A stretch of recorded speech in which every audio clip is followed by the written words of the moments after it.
Welcome to Relaxing History. Leave all the noise and the rush of the day outside the door.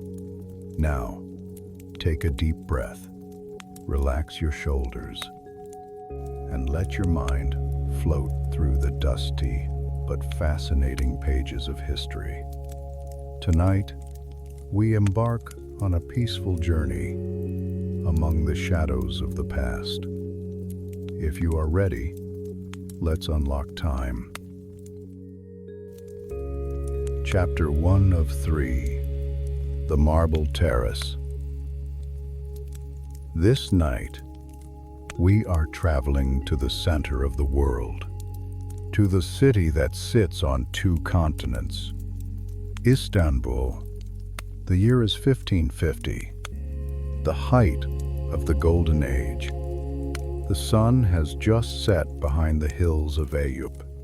The sky is a deep, bruised purple, fading into the dark blue of the coming night. The city is quiet. The bustling markets of the Grand Bazaar have closed their heavy gates. The artisans have gone home. The calm of the evening has descended like a silk veil over the seven hills.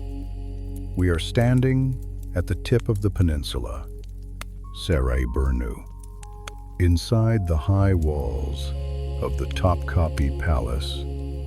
This is a city within a city, a place of silence and shadows and cypress trees that touch the stars. The air here is different. It smells of the sea. The salt breeze travels up from the Marmara Sea, mixing with the scent of the palace gardens. It smells of white jasmine, of bitter orange trees, and of ancient stone. Walking slowly along the fourth courtyard is a man, Sultan Suleiman. He is not wearing his heavy ceremonial armor tonight. He is not wearing the giant turban of state. He is dressed for rest. He wears a kaftan of white silk. Simple, but exquisite. The fabric is woven with silver threads that catch the first light of the moon. Rustle, swish. He walks alone. The guards are there, of course, standing silently in the shadows of the arches. But they know to keep their distance. They know their sultan needs the silence. He steps onto the marble terrace, the terrace of the sofa. The marble is smooth under his soft leather shoes. It is cool. It retains the chill of the evening. He walks to the edge of the balcony. He rests his hands on the stone railing. Below him, the Bosphorus flows, dark, powerful, and eternal. He listens to the water. Splash, hush.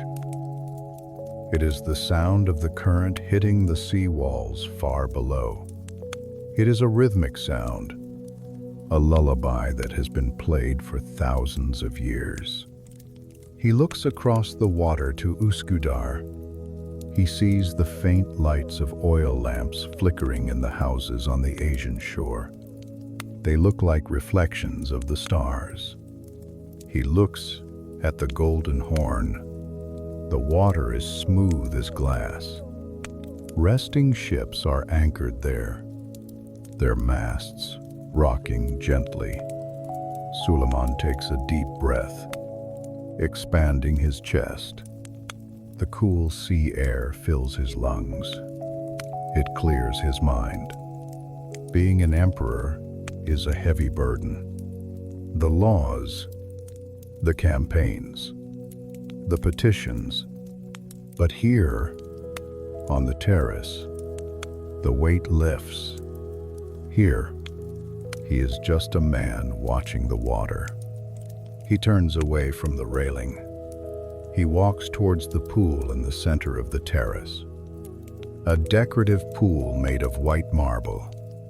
In the center, a small fountain plays. Trickle, trickle, plip, plop. The sound of the falling water is mesmerizing. It was designed by architects to soothe the nerves, to mask the whispers of the court, to create a curtain of sound. He sits down on a low bench covered in velvet cushions, crimson velvet, embroidered with gold tulips. He leans back. He closes his eyes for a moment, listening to the duet of the fountain and the sea. The palace is silent around him. The only other sound is the wind moving through the tall cypress trees. Whoosh. It sounds like a sigh. The leaves of the trees whisper secrets to each other. A servant approaches silently from the shadows. He does not speak. He places a small silver tray on the low table beside the Sultan. On the tray is a glass of sherbet, rose and pomegranate, and a small stick of incense burning in a holder. The servant bows and retreats, vanishing back into the dark. Suleiman opens his eyes. He watches the smoke from the incense. It is amber and musk. The smoke rises in a thin, gray line. It curls and twists in the gentle breeze. Dancing, he watches it unravel, just as his thoughts are unraveling. The complexities of the day are dissolving into the night. He picks up the glass. The sherbet is cold. Condensation has formed on the outside of the crystal. He takes a sip. It tastes of flowers and ice, sweet and refreshing. He looks up at the dome of the Revan kiosk nearby. The tiles are blue and white. In the moonlight, they glow. The geometric patterns are infinite. Stars, hexagons, vines. They represent the order of the universe. Everything is in its place. The empire is at peace. The city is sleeping. The water is flowing. Suleiman feels the tension leave his shoulders. He is ready to leave the terrace, to go inside, into the heart of the palace. Chapter 2 of 3. The room of blue tiles and falling water. Sultan Suleiman stands up from the velvet bench on the terrace. The movement is slow, dignified. He turns his back on the Bosphorus night.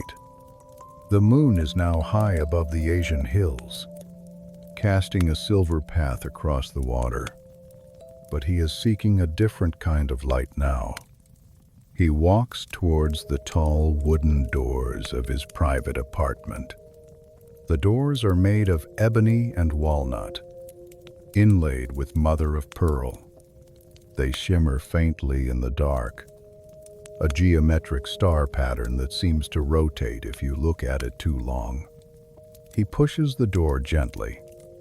It swings open on silent, well-oiled hinges. There is no creak here. In the palace of the world's ruler, friction does not exist. He steps across the high marble threshold and enters the Oda, the Privy Chamber. The air inside is still. It is warmer than the terrace. It is perfumed with musk and rosewater, a scent that has soaked into the wood and the stone for generations. It is a heavy, sweet smell, the smell of royalty. The first thing he feels is the floor. He has left the cold marble outside. Now, his feet sink into the carpet. It is a masterpiece from Hereke, woven with double knots. Millions of them. It is thick, soft, deep crimson and royal blue.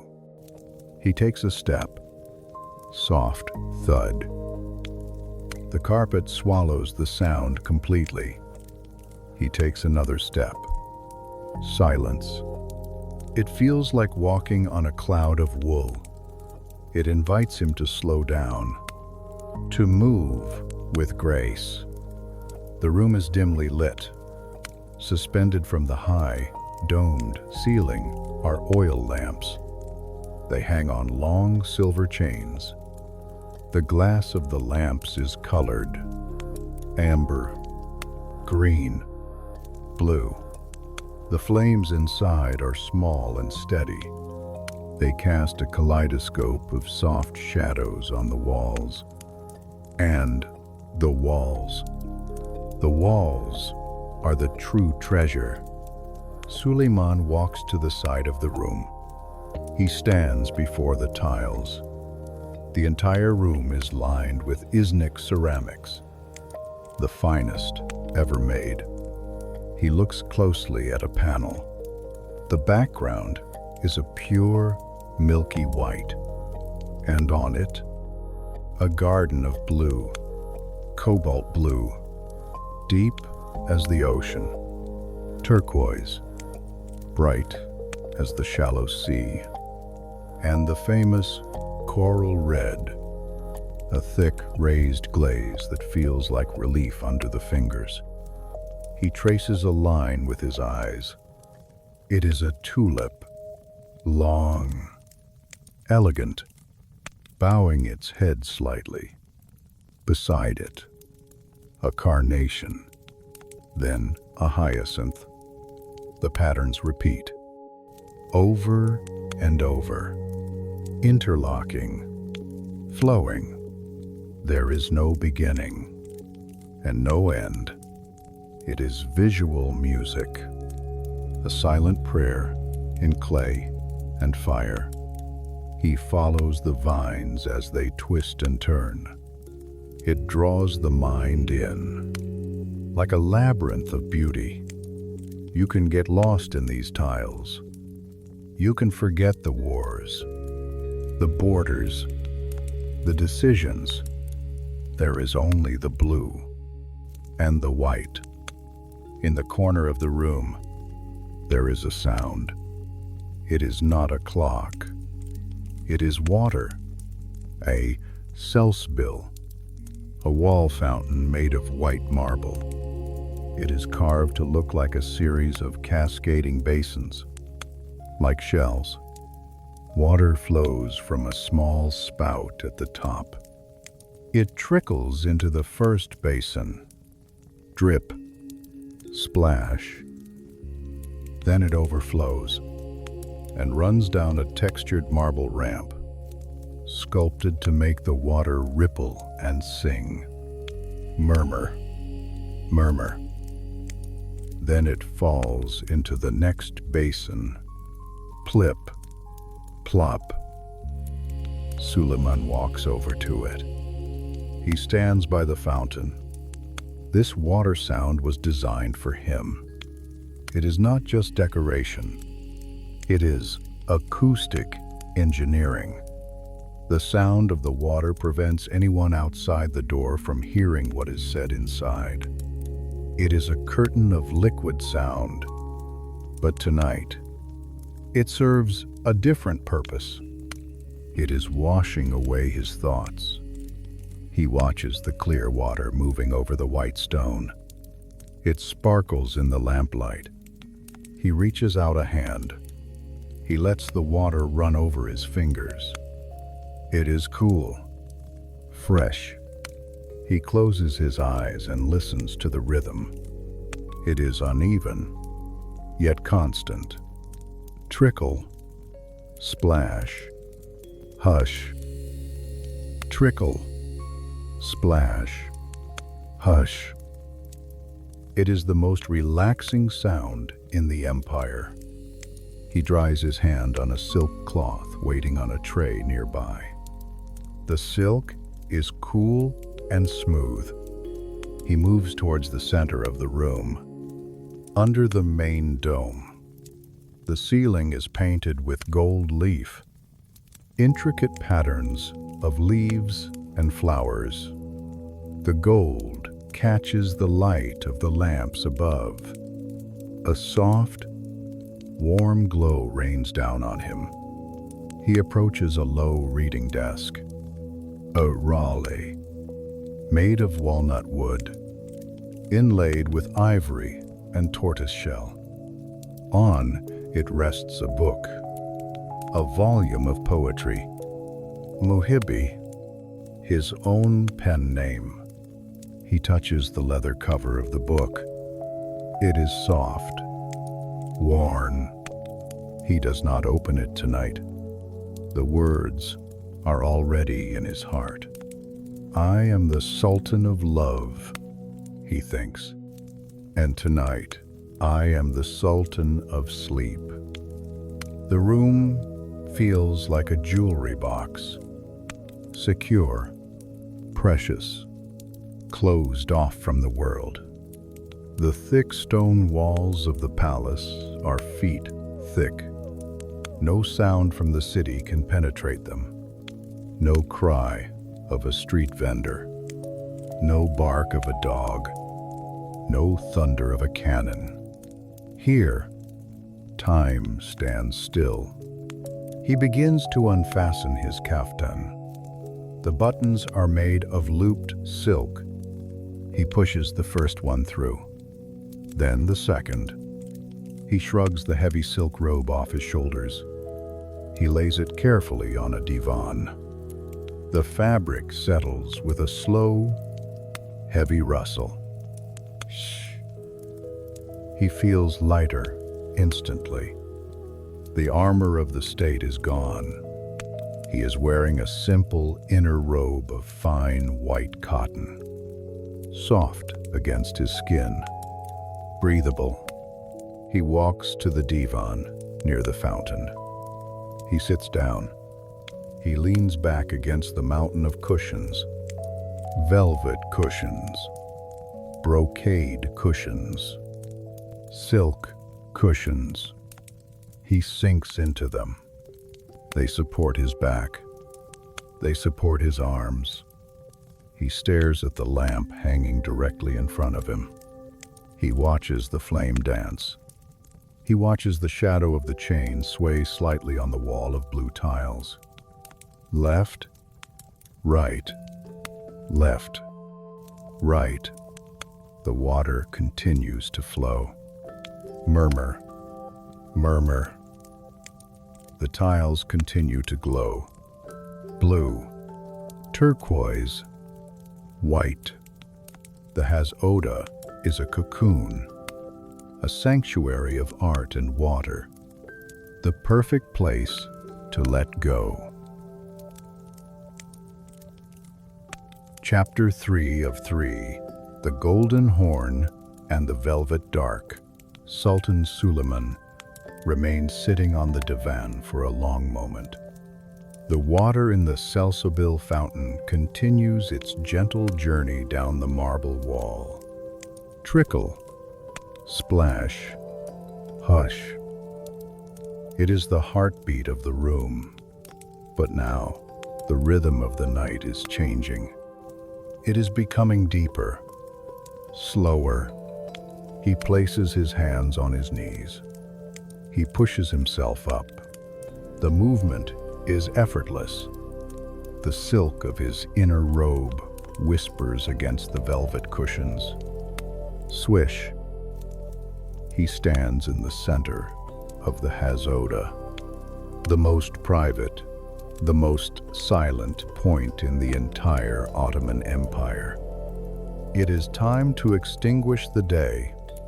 A servant appears from the shadows of the archway. He is a Dilsiz, a mute servant of the inner court. He moves without sound. like a shadow detaching itself from the wall. He holds a long pole with a brass snuffer at the end. Suleiman watches him. The servant moves to the first oil lamp, hanging from the high dome. He reaches up. The brass cup hovers over the flame. Wait for it. Oof. The flame vanishes. A tiny curl of gray smoke escapes, drifting up into the gold-painted ceiling. The servant moves to the next lamp, and the next. It is a slow, deliberate dance. One by one, the lights of the room are put to sleep. The cobalt blue tiles on the walls begin to change. As the light fades, they turn a deeper shade of blue, then indigo, then almost black. The tulips and carnations painted on the ceramic seem to fold their petals for the night. The garden of the walls is going to sleep. Suleiman walks slowly towards his sleeping dais. It is not a simple bed. It is a raised platform made of polished walnut wood, sitting low to the ground in the traditional style. On top of the platform lays the mattress.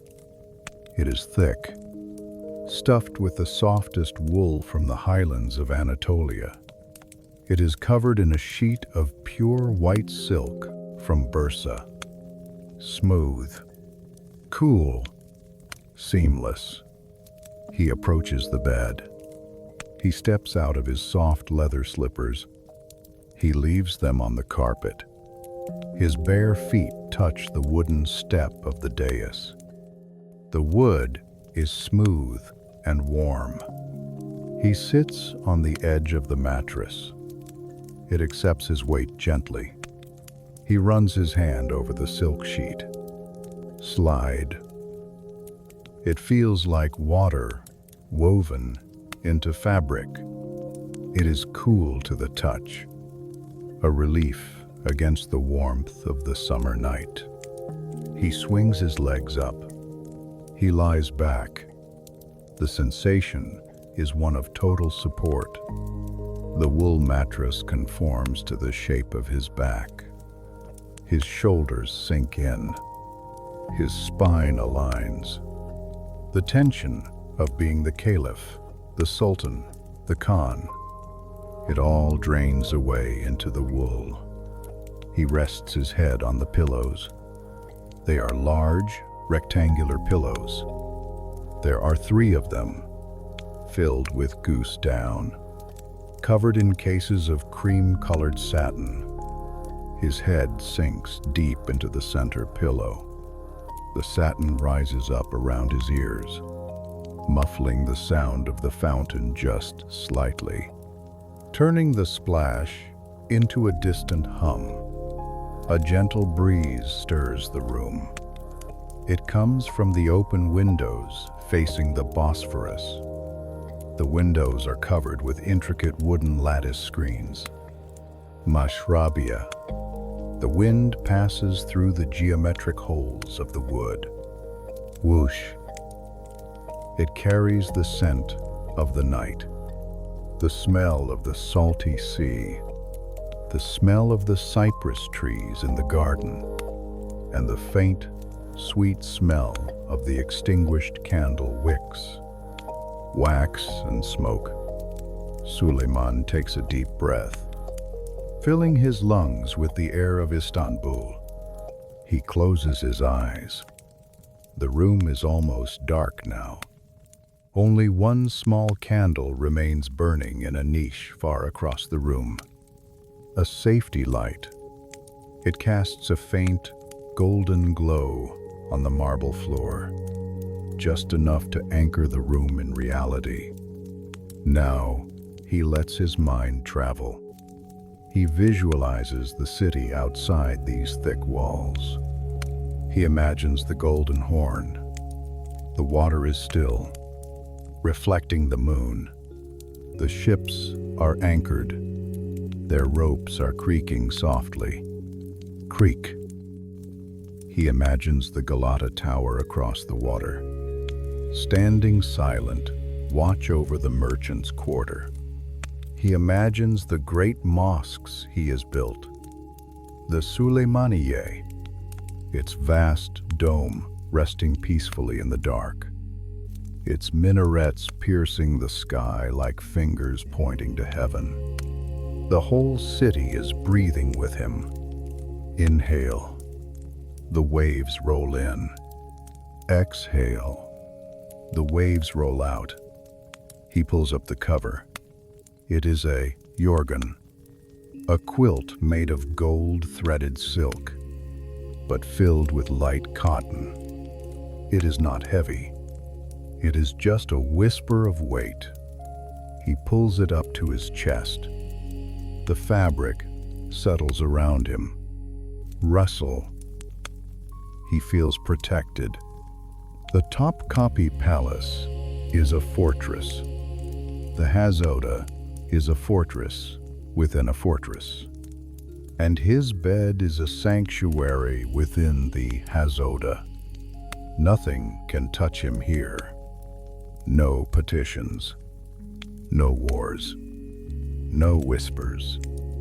He listens to the silence of the palace. It is a deep, centuries-old silence. The stone walls absorb sound. The carpets absorb footsteps. Somewhere, far away, in the garden, a nightingale sings. Just once, trill, and then silence returns. Suleiman feels his body getting heavier. His legs feel like marble, heavy and still. His arms feel like lead, sinking into the silk. His eyelids feel like heavy velvet curtains that have been drawn shut. He focuses on the sound of the Selsebil fountain one last time. The water flowing over the marble. It sounds like rain.